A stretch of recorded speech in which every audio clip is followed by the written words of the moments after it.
ભવાની શંકરૌ વંદે શ્રદ્ધા વિશ્વાસરૂપિણૌ યાભ્યામ વિના ન પશ્યન્તિ શ્રદ્ધા સ્વાંતસ્થમીશ્વરમ. વાગર્થાવિવ સંપૃક્તૌ વાગર્થ પ્રતિપત્તયે જગતઃ પિતરૌ વંદે પાર્વતી પરમેશ્વરૌ. નમસ્કાર. આજે મનુષ્યની આપણે વાત કરવાના છીએ.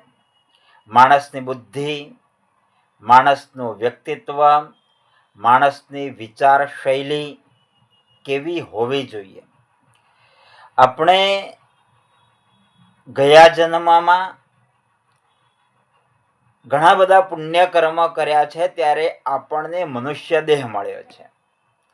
મનુષ્ય દેહ મળ્યા પછી જે આપણું પૃથ્વીલોક ઉપર આવ્યા છે, ત્યાર પછીનું જે આપણું જે કર્તવ્ય છે એ કર્તવ્ય કરવું જોઈએ. બાકી એવું કહેવાય છે કે મનુષ્ય રૂપેણ મૃગા ચરંતી. મનુષ્ય અવતાર મળ્યો છે, પણ મનુષ્ય અવતાર પ્રાપ્ત થયા પછી મનુષ્યના જે કર્તવ્યો જે છે એ કર્તવ્યો કરવા જોઈએ, એ કાર્ય કરવા જોઈએ. બાકી મનુષ્ય દેહ મળ્યા પછી બાકી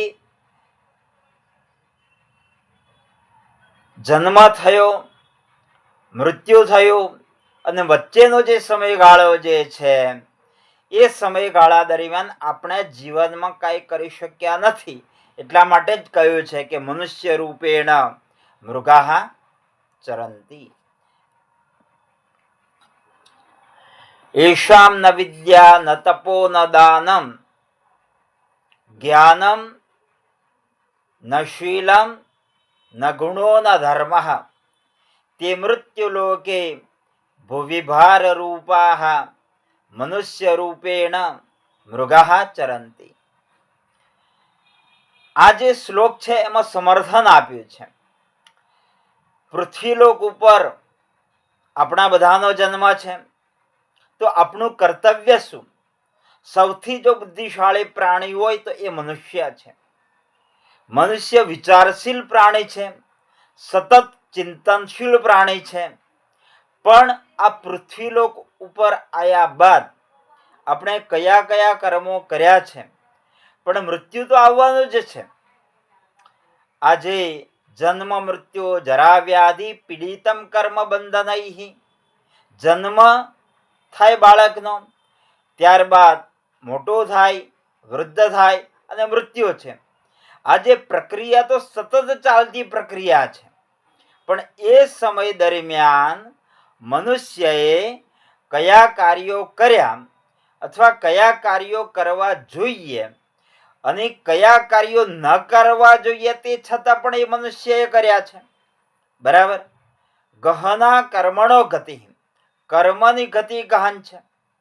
તો વ્યક્તિએ કયા કાર્યો કરવા જોઈએ, પણ હંમેશા મનુષ્ય પાસે આ જે શ્લોકમાં જે બતાવવામાં આવ્યું છે એ કર્તવ્ય ચોક્કસ કરવા જોઈએ. પણ એ જે આ શ્લોકમાં જે બતાવ્યું છે અને એ કર્મો વ્યક્તિએ કર્યા નથી, તો મનુષ્ય કેવો છે? તો પૃથ્વી ઉપર જીવે છે ખરો, પણ પશુ જેવો જેવો, પશુવત મૃગા ચરંતી. હરણની જેમ આખું જીવન એનું વ્યતીત થયું છે, પૂર્ણ થયું છે. તો એશામ ન વિદ્યા, જેની પાસે વિદ્યા નથી, જેની પાસે જ્ઞાન નથી, જેની પાસે સમજણ શક્તિ નથી, એશામ ન વિદ્યા ન તપો ન દાનમ, તપ પણ નથી. વ્યક્તિના જીવનમાં તપશ્ચર્યા નથી, તપ નથી, જાપ નથી, કોઈ પણ દેવની કોઈ પણ દેવીની ભક્તિ નથી, એણે એના જીવનમાં તપ કર્મ કર્યું નથી.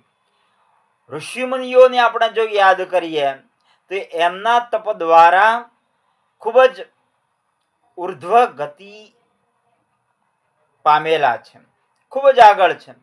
ઋષિમુનિઓ જે છે એ આર્ષદ્રષ્ટાઓ છે, તો એ તપ દ્વારા જ એમનું જીવન જે છે એ સફળ થયું છે.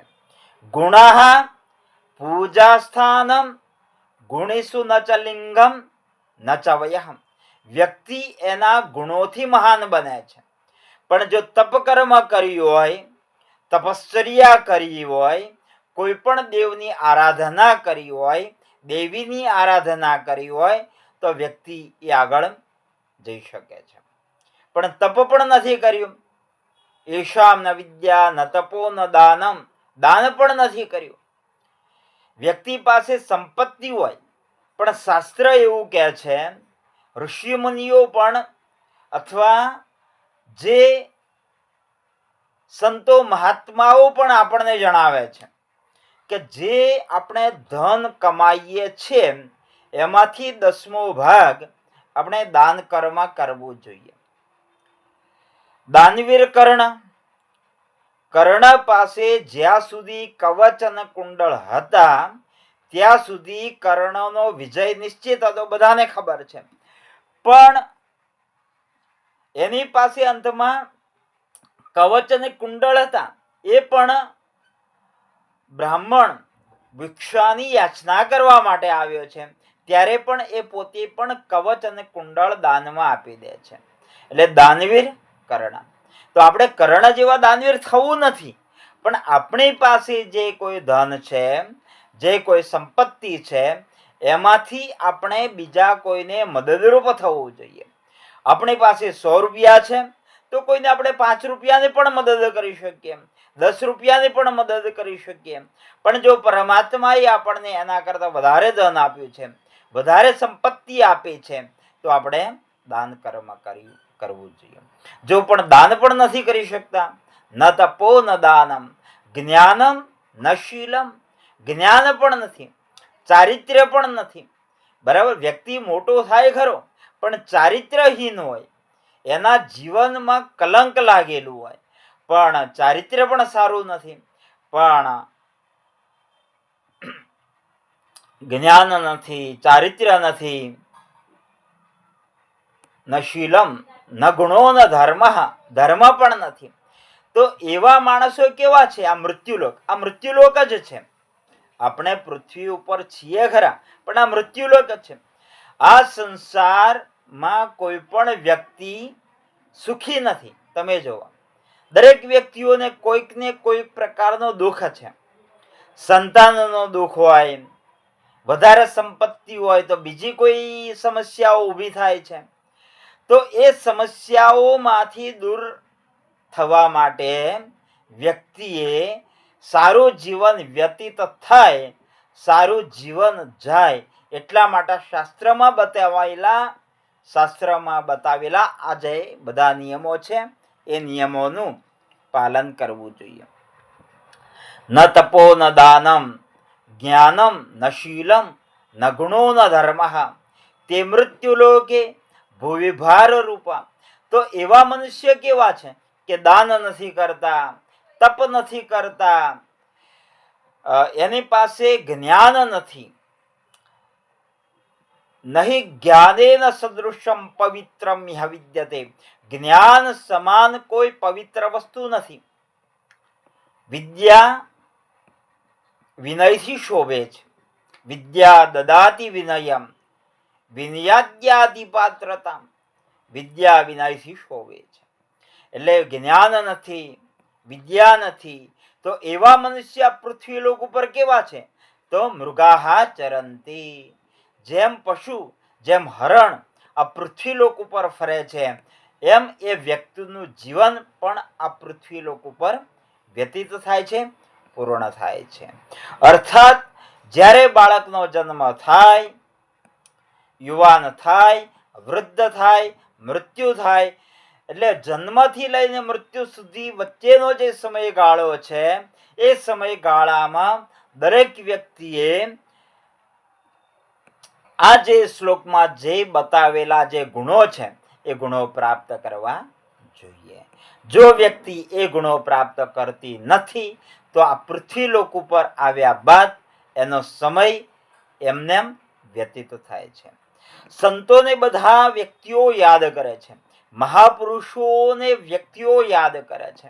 એમનેમ જીવન વ્યતીત થતું નથી, એમનેમ મહાન બનાતું નથી. એના જીવનમાં ખૂબ જ સંઘર્ષ વેઠ્યો છે. એમણે એમના જીવનમાં ઘણા બધા કષ્ટો સહન કર્યા છે, ત્યારે એ વ્યક્તિ મહાન બને છે. તો આ જે શ્લોક છે એ આપને આ શ્લોક માટે મેં આપને સમજૂતી આપી, આપને ઉપયોગી થશે એવી અભિલાષા સાથે બધાને સર્વે ભવન્તુ સુખિનઃ, સર્વે સંતો નિરામયાઃ, સર્વે ભદ્રાણિ પશ્યન્તુ, મા કશ્ચિત દુઃખભાગ ભવેત. ઓમ શાંતિ. ભદ્રમ ભૂયાત. સબકા કલ્યાણ હો. નમસ્કાર.